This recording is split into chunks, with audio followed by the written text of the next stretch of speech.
الحمد لله رب العالمين والصلاة والسلام على سيد المرسلين محمد وآله وأصحابه أجمعين.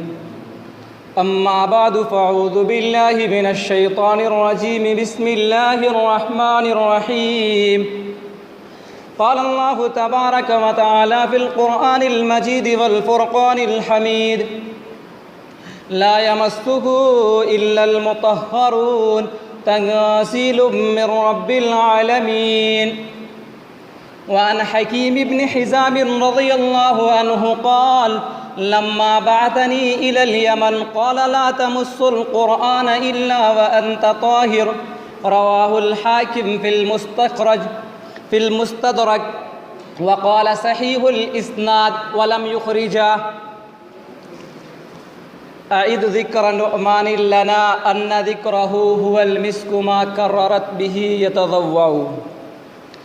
مسلک اہل السنت والجماعت احناف سے تعلق رکھنے والے غیور دوستو، میں آج آپ حضرات کے سامنے دو تین ایسے اشخاص کو پیش کروں گا جن کی وجہ سے امت مسلمہ میں فتنہ پرور ہو رہا ہے، اور وہ یوں کہتے ہیں کہ ہمارا مسلک ہے اور یہی حق ہے اور یہی سچا مذہب ہے.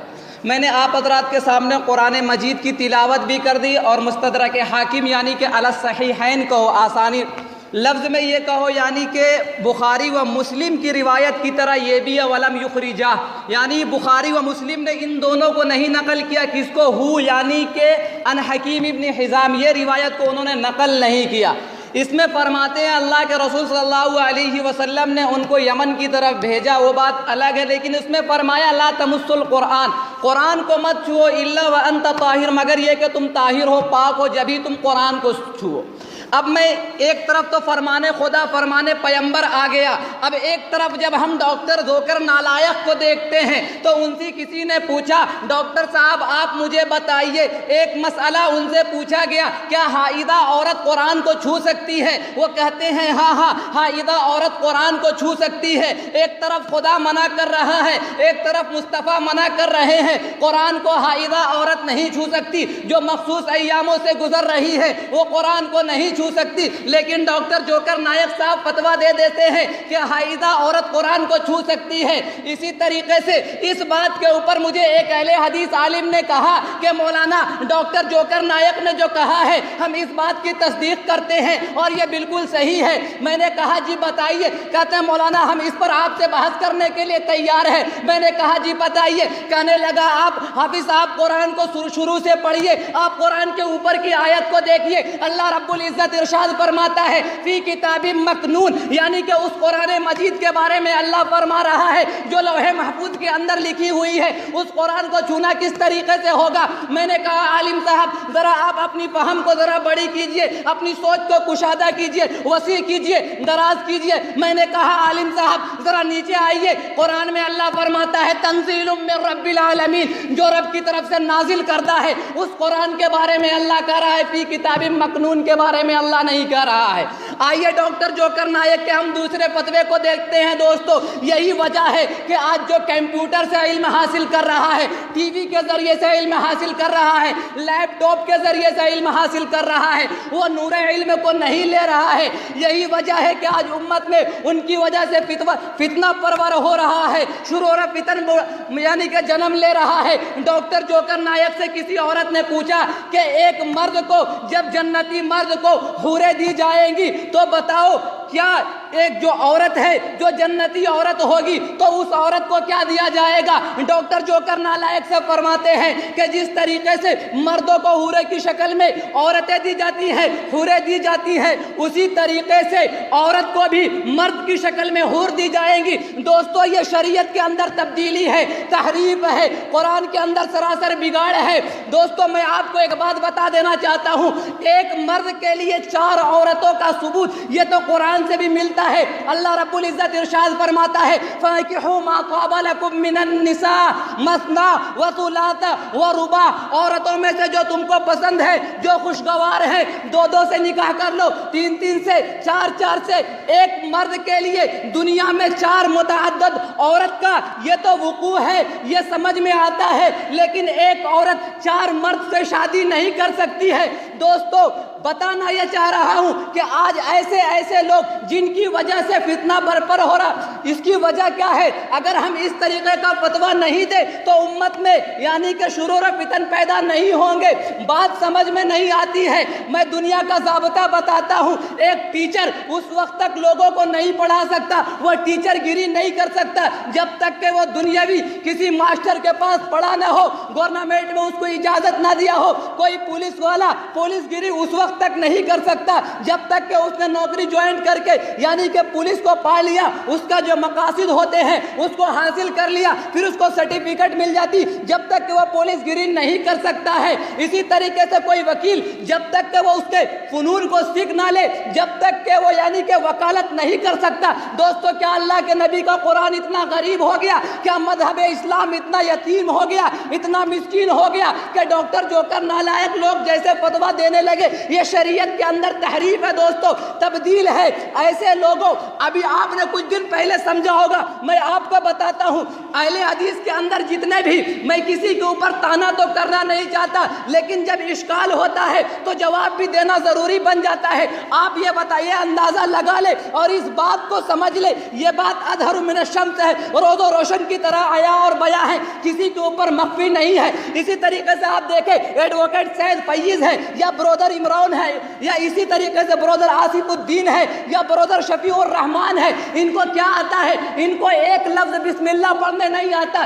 یہ لوگ اہل حدیث کے لوگوں کو بیٹھ کر کے کیا کرتے ہیں؟ نصیحت سکھاتے ہیں، قرآن پڑھاتے ہیں۔ ارے جس کو خود بسم اللہ پڑھانے، جس کو خود بسم اللہ پڑھنے نہیں آتا، وہ کیا اپنے لوگوں کو بتائے گا؟ اسی وجہ سے فرماتے علم جو ہے نور ہے، نور ایسے ایسے لوگوں کو نہیں آتا ہے۔ امام شافعی علیہ الرحمہ فرماتے ہیں، اپنے استاد دل مکرم وکیع بن الجراح کون ہے؟ یہ سیاہ ستہ کے استاد ہیں۔ یہ آپ نے شعر غالباً پڑھا ہوگا تعلیم المتعلم کے اندر، شکوت الی وکیع سوء حفظی فارشدنی فاوصانی الی ترک المعاصی فان العلم نور من الہی ونور اللہ لا یعطی لعاصی، کہ جو علم ہے، میں نے اپنے استاد وکیع نے جراح کو کہا، استاد جی میں بھول جاتا ہوں، مجھے علم سمجھ میں نہیں آتا۔ انہوں نے کہا بیٹا کہ علم جو اللہ کا نور ہے، گنہگاروں کو اللہ کا علم نہیں دیا جاتا ہے، اس لیے گناہوں کو چھوڑ دے۔ تو یہ نور جو علم جو وہ نور ہے، بس قرآن کا آیت نمبر بتا دینا، حوالہ دے دینا، فلاں حدیث میں ہے، یہ کافی نہیں ہے۔ اگر اس کو تم کافی سمجھتے ہو تو ایسا علم تو یہودوں اور نصارہ کے پاس ہے۔ دوستو میں اصل مقصد کے پاس آنا چاہتا ہوں۔ آپ یہ وکیع بن جراح کون ہے؟ تو آپ سیر اعلام النبلاء اٹھائیں، علامہ شمس الدین ذہبی فرماتے ہیں کان یفتی بقول ابی حنیفہ، وہ ابو حنیفہ کا مقلد تھا۔ اتنے بڑے امام شافعی کے استاد ہیں وکیع بن الجراح، وہ بھی ابو حنیفہ کا مقلد ہے۔ دوستو بات اس طرف نہیں جانا چاہوں گا، میں بات کو اس طرف لے جانا چاہوں گا کہ ایک اہل حدیث عالم نے جو کذب بیانی کی ہے، میں اس کا جواب دوں گا، اس کے بعد انشاءاللہ اپنی جگہ لوں گا، جن کا نام عتیقر رحمان سلفی ہے۔ میں اپنا پیغام ان تک پہنچانا چاہتا ہوں کہ مولوی صاحب کب تک جھوٹ سے کام لیں گے، کب تک مکر و فریب دنیا کو دھوکہ دیتے رہیں گے، کب تک خائن امت بنے رہیں گے؟ ایسا کام نہ کرے۔ جو بات ہے آپ کہیں نا، آپ کو میں بتاتا چلتا ہوں۔ ایک طرف وہ مسئلہ چھیڑتے ہیں، کہتے ہیں میں اہل حدیث ہو گیا، علامہ انور شاہ کشمیری رحمۃ اللہ علیہ کے خاندان سے ہوں، میں اہل حدیث بن گیا۔ حالانکہ یہ ان کا سراسر جھوٹ بات ہے۔ ان کی جو بات ہے پورے 100% نہیں بلکہ 100% اس کے بعد 1 لگا دیا جائے، اتنی غلط ہے۔ آئیے میں بتاتا چلتا ہوں وہ کیا کہتے ہیں۔ کہنے لگا میں اہل حدیث بن گیا لیکن میں نے دیوبند سے توبہ کر لیا، یعنی کہ علماء حق، علماء دیوبند کو میں نے چھوڑ دیا۔ اس کی وجہ کیا ہے؟ کہتا ہے 4 ائمہ ہیں، چاروں کو برحق کہتے ہیں۔ ارے چاروں برحق کیسے ہو سکتے ہیں؟ کہتا ہے ایک رکعت کی نماز میں 700 اختلافات ہیں، 700 اختلافات ہے۔ یہ صریح جھوٹ ہے دوستو، سراسر جھوٹ ہے۔ اللہ کے رسول صلی اللہ علیہ وسلم نے ارشاد فرمایا مومن کبھی جھوٹ نہیں بول سکتا۔ آئیے میں ان کے ہی گھر سے مثال دیتا ہوں۔ کہتے چاروں ائمہ حق پر نہیں ہیں۔ میں بتاتا ہوں زبیر علی زئی صاحب، ان کی کتاب ہے جو کچھ دن پہلے دنیا فانی سے کوچ کر گئے، رحلت کر گئے۔ بس میں دعا کروں گا اللہ ان کے گناہوں کو معاف فرما دے۔ انہوں نے اپنی کتاب الحدیث کے اندر لکھا ہے چاروں ائمہ اعتبار فقہ درست ہیں، اپنی جگہ بالکل صحیح ہے۔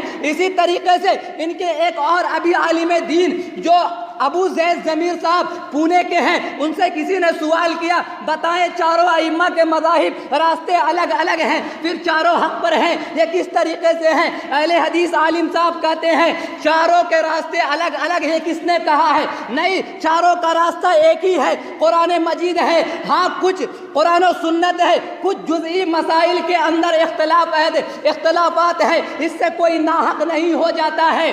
فرماتے ہیں کہ جس طریقے سے صحابہ کرام ایک ہی پلیٹ فارم پر تھے اور حق پر تھے، لیکن جزئی مسائل میں ان کے اندر اختلافات تھے۔ میں بات کو طویل کرنا نہیں چاہوں گا، مثال اس طرف بھی دینا نہیں چاہوں گا۔ آئیے ان کا دوسرا جھوٹ وہ تو کرتے ہیں، اب چاروں ائمہ کے اوپر طنز کیا ہے۔ شیخ الاسلام علامہ ابن تیمیہ رحمۃ اللہ علیہ الحنبلی رحمہ اللہ، ان کی کتاب ہے منہاج السنۃ النبویہ، صفحہ 434 ہے، اس کے اندر فرماتے ہیں وَيَقْدَوْا عَلَى الصَّحَابَةِ، یعنی جو شخص صحابہ کے اوپر قدح کرتا ہے کابی بکر و عمر و عثمان، اسی طریقے سے فرماتے ہیں وَيَطْعَنُ عَلَى الْأَئِمَّةِ، اور جو شخص ائمہ کے اوپر تانا کرتا ہے، طعن کرتا ہے، ان کی شان کو گھٹاتا ہے، جیسے کہ ائمہ کا نام لیتے ہیں کمالک و شافعی و ابی حنیفہ و احمد بن حنبل و اتباعہم، یعنی جو شخص صحابہ کرام کو برا بھلا بولتا ہو اور جو ائمہ اربعہ اور ان کے مقلدین کو برا بھلا بولتا ہے وہ رافضی ہے۔ میں اتنا نہیں، شیخ الاسلام ابن تیمیہ کی بات نہیں کرتا ہوں، خود تمہارے عالم ایک دین گزرے ہیں، عالم دین جن کا نام ابراہیم سیالکوٹی ہے، جس نے تاریخ اہل حدیث کے اندر لکھا ہے، اپنا واقعہ نقل کرتا ہے کہ میں دن دہاڑے ایک روز قلم اٹھایا ذات ابو حنیفہ رحمۃ اللہ علیہ کے اوپر جرح کرنے کے لیے، ان کی کمی کو بیان کرنے کے لیے۔ فرماتے ہیں میں نے قلم تو اٹھا لیا ہے، لیکن میری آنکھ کے سامنے مجھے ایسا معلوم ہوا جیسا کہ سورج غروب ہو گیا، مجھے کچھ نظر نہیں آتا، میں پریشان ہو گیا، میں اللہ رب العزت سے دعا کرنے لگا اے اللہ مجھے کیا ہو گیا، میں نے گناہ کون سا کیا؟ پھر اس کے بعد میں اپنے دل میں غور و فکر کرتے ہیں ابو حنیفہ کے اوپر جرح کرنے چلا تھا، اس لیے اللہ نے تجھے اندھا بنا دیا ہے۔ فوراً ابراہیم سیالکوٹی توبہ کرتا ہے، کہتا ہے اللہ معاف فرما، میں کبھی ابو حنیفہ کے اوپر طنز نہیں کروں گا، کبھی ان کے اوپر جرح نہیں کروں گا۔ کہتے ہیں کہ میری بینائی کو اللہ رب العزت نے لوٹا دیا ہے۔ آج یہ جھوٹا دھوکہ کرتے ہیں، کہتے ہیں کہ اگر دنیا میں کوئی مسلک حق ہے تو وہ مسلک اہل حدیث ہے، کائنات کے رب کی قسم کھاتا ہوں، وہ رب الکعبہ کہتا ہوں، اگر دنیا کا سب سے بدترین مذہب ہے تو یہ وکٹوریہ اہل حدیث ہے، جو نام نہاد پراج اہل حدیث ہے، سب سے بدتر دھرم ہے جو اپنے آپ کو قرآن و حدیث کا لیول لگا کر کے شراب کی تجارت کر رہا ہے، اس کو قرآن و حدیث سے کوئی تعلق نہیں ہے، لا مذہب ہے۔ میں اپنی طرف سے نہیں کہتا ہوں، بلکہ خود ان کے تاریخ اہل حدیث کی صفحہ 78 پہ لکھتے ہیں، کہتے ہیں ہم نے انگریزوں کے تلوے چاٹے، ان کے کام کیے، ہمیں نام انگریز نے اہل حدیث دیا۔ ارے تم تو رجسٹرڈ اہل حدیث ہو، خود کو نعرہ لگاتے ہیں کہ میں حق پر ہوں۔ میں اس کے ایک اور اعتراض کا جواب دوں گا، وہ کہنے لگا میں اہل حدیث بن گیا کیسے؟ میں نے رفع الیدین کرنے کی حدیثیں تلاش کی، کبھی ادھر گیا، کبھی دیوبند والے کے پاس گیا، کبھی اہل حدیث والوں کے پاس گیا۔ جب میں نے بخاری کھولی، لفظ تو مولانا بڑے پیارے انداز میں ظاہر کر رہے تھے، سیاہ ستہ کو کھنگال دیا، لیکن ستہ چھوٹی سی جماعت کا بچہ بھی جانتا ہوگا کہ ستہ کا معنی 6 ہوتا ہے، لیکن جب وہ کتاب کا نام لے رہے ہیں تو 6 نہیں بلکہ 5 لے رہے، پتہ چلا اس سے بھی اجہل ہے، اس سے ہی بڑے جاہل ہے، جو چھوٹی سی جماعت کا بچہ بھی جانتا ہو۔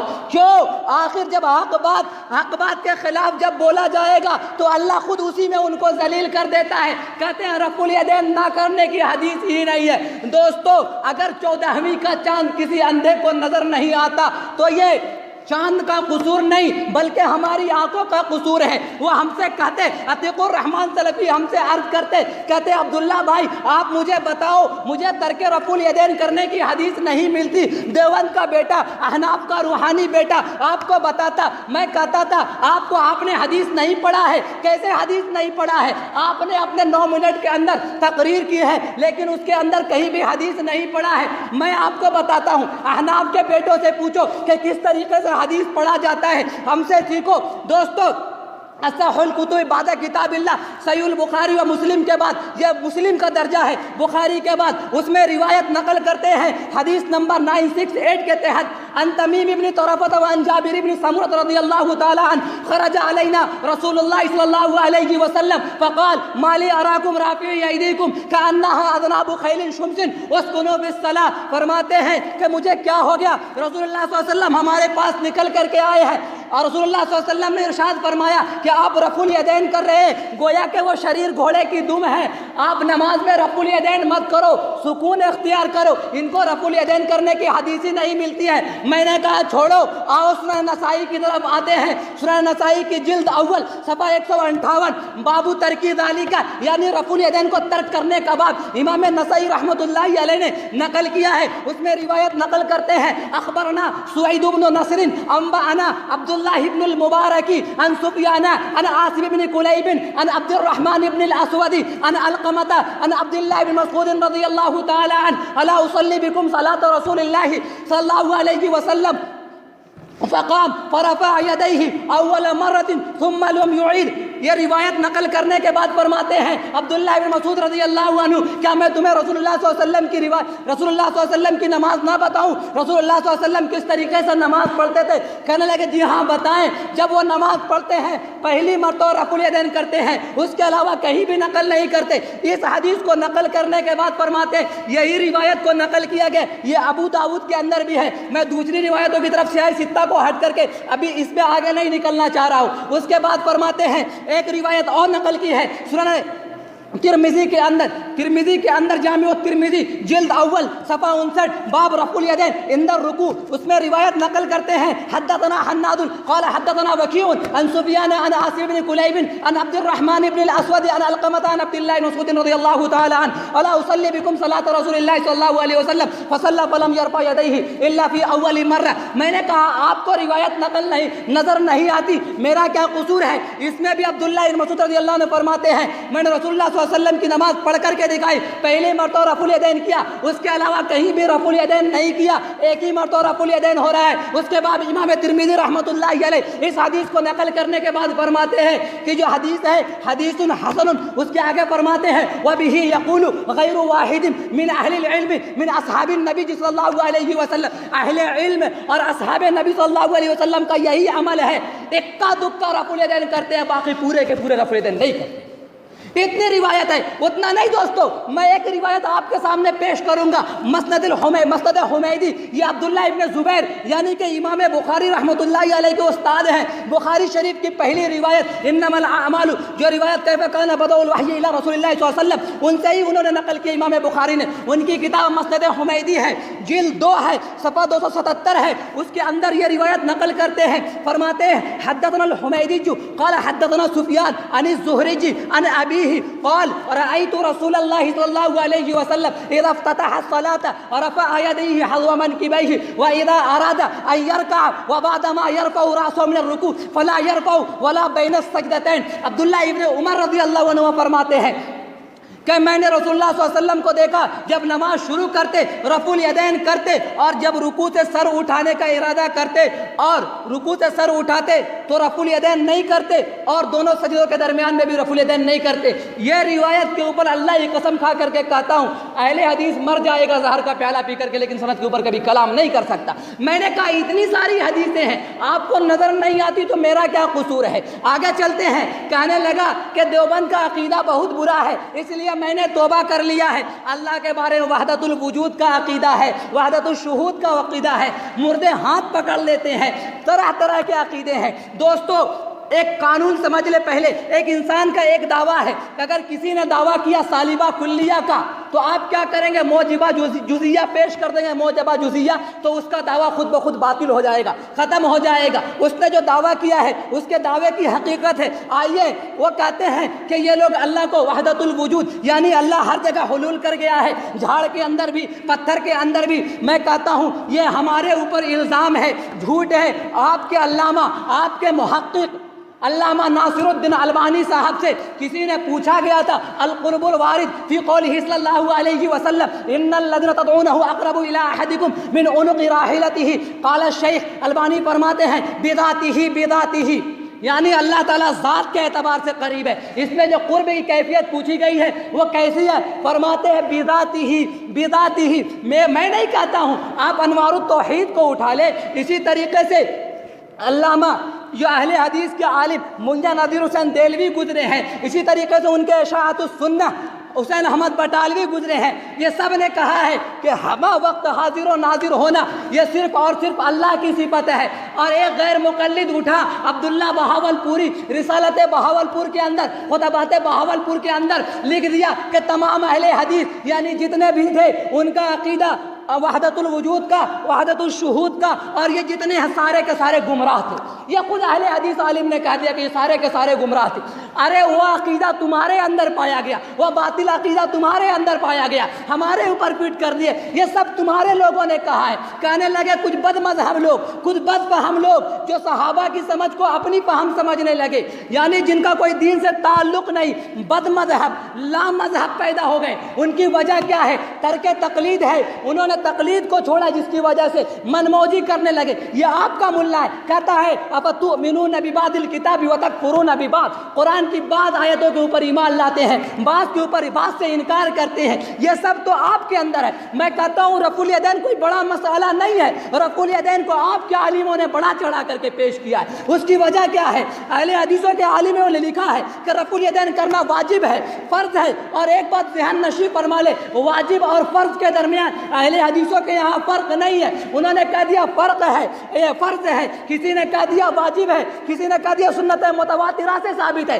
لیکن جب روایت مانگی جائے، کائنات کے رب کی قسم کھا کر کے کہتا ہوں ایک روایت بھی ایسی صراحت کے ساتھ صحیح صریح غیر معارض کوئی غیر مقلد پیش نہیں کر سکتا کہ اتنی مرتبہ رفع الیدین کرنا، اتنی مرتبہ ترک کرنا. کبھی انشاءاللہ العزیز جب رفع الیدین کے اوپر بات آئے گی تو بات کروں گا. بات تو صرف سمجھانا چاہتا ہوں. کیا ہمارے ہی پاس دلیل ہے؟ کیا حناف کا مسئلہ کی غلط ہے؟ کیا آپ کو مدورۃ الکبریٰ امام مالک رحمۃ اللہ علیہ کی نظر نہیں آتی ہے؟ صفحہ 68 پہ لکھتے ہیں امام مالک رحمۃ اللہ علیہ فرماتے ہیں قال لا اعرف رفع الیدین شیء من تکبیر الصلاۃ لا فی خفض ولا فی رفع الا بافتتاح الصلاۃ. میں رفع الیدین کو جانتا ہی نہیں ہوں کسی جگہ بھی، صرف اور صرف شروع مرتبہ رفع الیدین کو جانتا ہوں، اس کے علاوہ کہیں بھی نہیں جانتا ہوں. آئیے رفع الیدین کرنا مستحب ہے. میں آپ کو بتاتا ہوں امام نووی رحمۃ اللہ علیہ نے شرح مسلم کے اندر روایت نقل کی ہے اور فرماتے ہیں اجمعت الامت علی استحباب رفع الیدین عند الرکوع عند تکبیر الاحرام واختلفوا فيما سواها واجمعوا انه لا يجب شيء من الرفع. شرح مسلم جلد اول صفحہ 168. وہ فرماتے ہیں کہ یعنی کہ رفع الیدین کرنا